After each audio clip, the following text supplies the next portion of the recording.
That's Yeah. awesome. So is that kind of maybe like the future of stuff where we have, we kind of had like our 2D maps, and then we've been sort of mapping like three-dimensionally on top stuff like on Yeah. top of the Earth, but then Mhm. now are we going to start going down?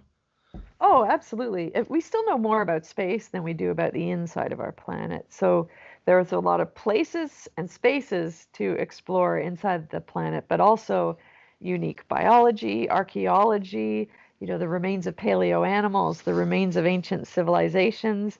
And we're applying really interesting new engineering technologies to documenting that stuff too. Similar sort of scanning and mapping technologies that allow us to now scan artifacts inside of caves in virtual reality and augmented reality, and then create holographic replicas of things that we find underwater in these amazing caves.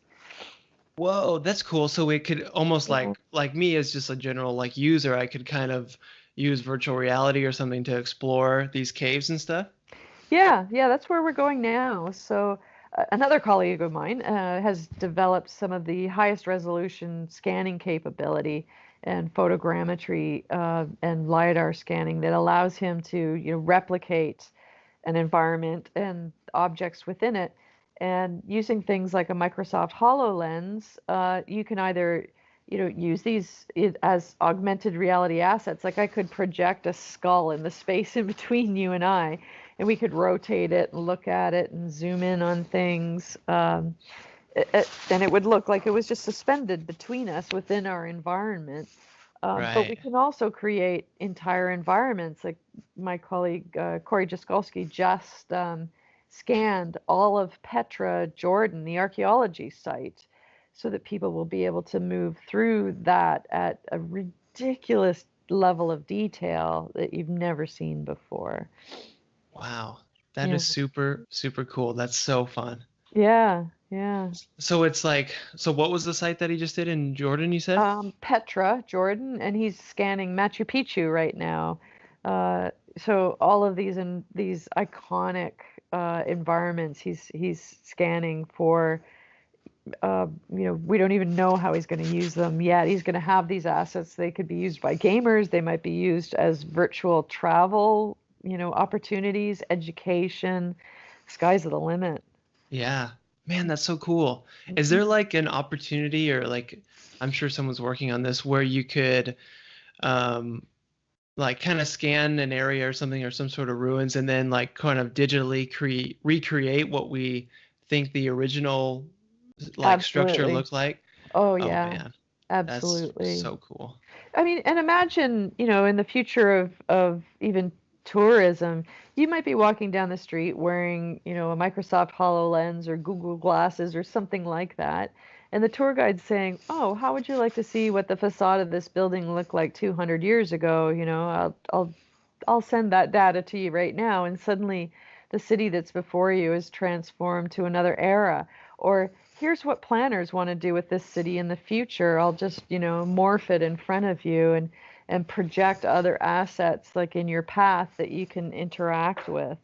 Yes. Oh Yeah. my gosh, that's so cool. So that would just be like that would just augment the reality. That'd be AR, right? Yeah, which is so much better than VR because I mean, I don't know about you, but I put on a VR headset and I got to hold on to something, Mm-hmm. and every once in a while Totally. you feel sick and you certainly feel exhausted from the VR experience. But AR is like you have your natural world around you and then assets are added to it. Like so an asset could be an object, but it might also be, a virtual or an augmented tour guide that walks with you through an environment. And yeah, yeah. Yeah. Oh So man, that's so cool.